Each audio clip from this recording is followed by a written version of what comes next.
महाराष्ट्र के one मंत्री गणेश नाइक ने शुक्रवार को नवी मुंबई में चल रहे विभिन्न विकास कार्यों का निरीक्षण कर उनकी प्रगति की जानकारी ली।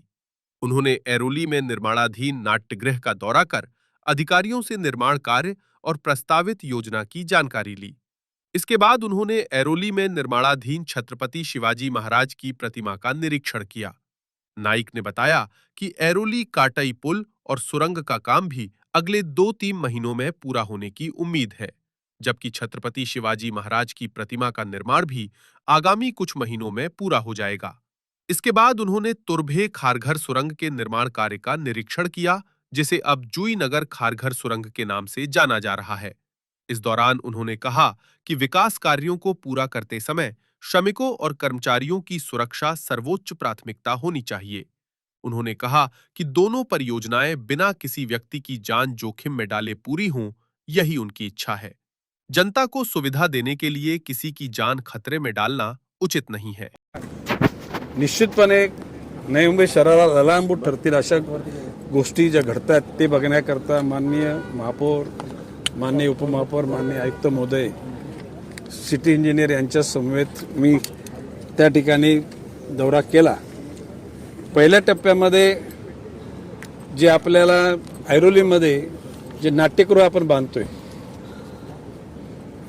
वाशीमध्ये विष्णुदास भावे हे नाट्यगृह निश्चितपणे नवी मुंबईला भूषण सारखं आहे। परंतु एकूण नवी मुंबईची वाढती लोकसंख्या लक्षात घेता ऐरोलीमध्ये नाट्यगृह व्हावं हा प्रस्ताव माझाच होता आणि तो नाट्यगृहाचा अंतिम टप्प्यामध्ये आलेला आहे। साधारण 4-5 महिन्यामध्ये त्याचं उद्घाटन होईल।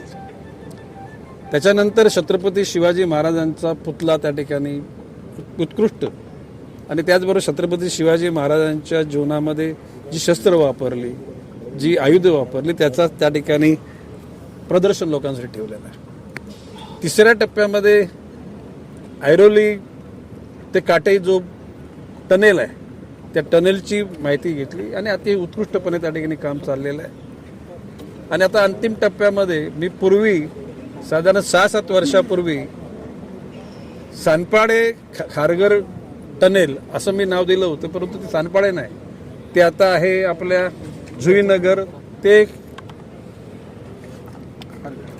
खारघर आणि अतिशय उत्कृष्टपणे त्या ठिकाणी काम चाललंय।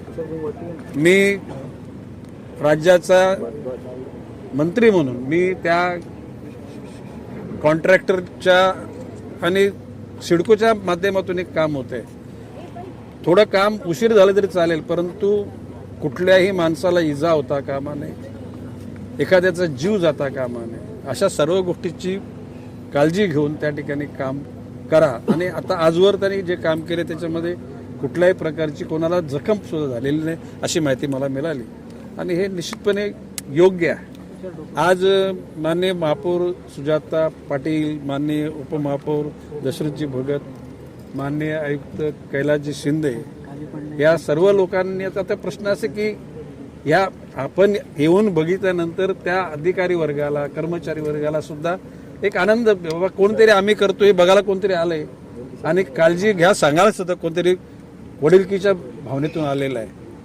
ही भावना निश्चितपणे मायने राखते, त्याचा निश्चितपणे फायदा होतो आणि मला विश्वास आहे की ज्या नवी मुंबई शहराकरता जो अट्टाहास नाही तर विश्वासानं ज्या ठिकाणी काम चालू आहे, लोकप्रतिनिधी, प्रशासन, माननीय महापौर, माननीय आयुक्त, त्याच्यामध्ये उपमहापौर, सभागृह नेते, विरोधी पक्ष नेते, स्टँडिंग कमिटीमध्ये ज्या ज्या सगळ्या घटक आहेत त्या सगळ्यांचं त्या ठिकाणी योगदान निश्चितपणे चांगलं आहे। आणि मी विनम्रपणे सांगेन, महाराष्ट्रातल्या 29 महानगरपालिकांची तुलना केली तर नवी मुंबई महापालिकेचं काम उजवं आहे। या ठिकाणी लोकप्रतिनिधी सुद्धा जागृत आहेत, म्हणजे दुसरीकडे जे झोपलेत असं माझं म्हणणं नाही, परंतु टू द पॉइंट इथले लोकप्रतिनिधी आहेत आणि प्रशासन सुद्धा लोकप्रतिनिधी आणि जनतेच्या इच्छा आकांक्षाला पूर्ती देण्याकरता काम करत आहे। या गोष्टीचा मला आनंद आहे। ऐरोलीचं जे ऐरोली तिकडचं काटे ब्रिज आहे, टनेल, ते पण 2-3 महिन्यामध्ये पूर्ण होईल। छत्रपती शिवाजी महाराजांचे ते अतिशय चांगल्या प्रकारची प्रतिकृती म्हणजे पुतळाच उभा केला आहे, ते पण 1-2-4 महिन्यामध्ये पूर्ण होईल।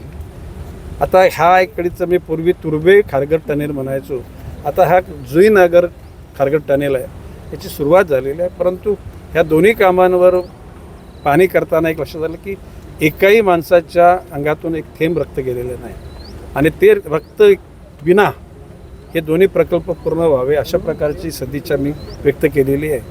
आणि शेवटी लोकांचा सुख देण्याकरता काही लोकांचा जीव धोक्यात जावा अशी इच्छा असता कामा नये. की आवाज आपकी खबर.